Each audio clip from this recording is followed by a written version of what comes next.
Државниот обвинител да се бира и разрешува со двотретинско мнозинство, а не како досега со просто мнозинство и да нема можност за реизбор.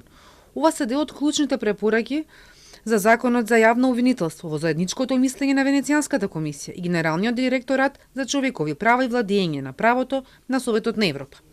За нив се потребни уставни измени.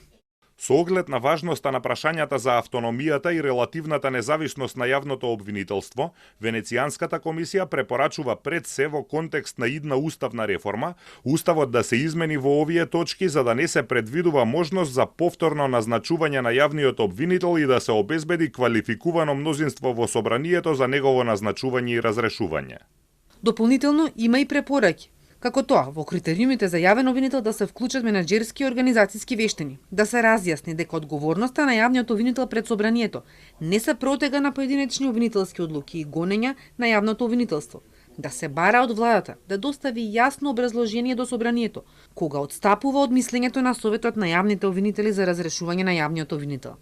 Венецијанската комисија даде позитивно мислење и за овој нацрт закон, како и за законот за Советот на јавни обвинители, за кого исто така има конкретни препораки. Председателката на државата смета дека сите закони треба да се праќаат во Венецијанската комисија, каде се врвни правници, заштитници на владењето на правото.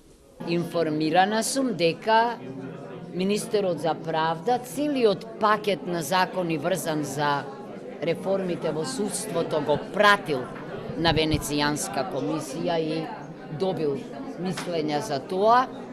Веднаш по завршувањето на локалните избори мора да стигнат законите во собранието, бидејќи не може да имаме реформи во судскиот систем без да имаме законски промени. Во мислењето на Венецијанската комисија е потенцирано дека нацрт законот за јавно обвинителство предвидува средства за јавно обвинителство во висина од 0,5% од државниот буџет. Во актуелниот закон процентот е 0,4, но и тие средства досега не ги добиле во обвинителството.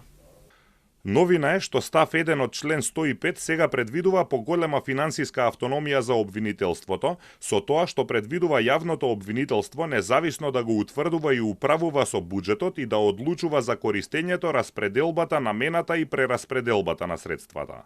А премиерот веќе најави дека е можно да бидат сменети овие предвидени проценти од законите во реформската агенда, а како дел од причините ги навидува нискиот рейтинг на правосудството, но и дека некои суди и обвинители не заслужуваат повисоки плати.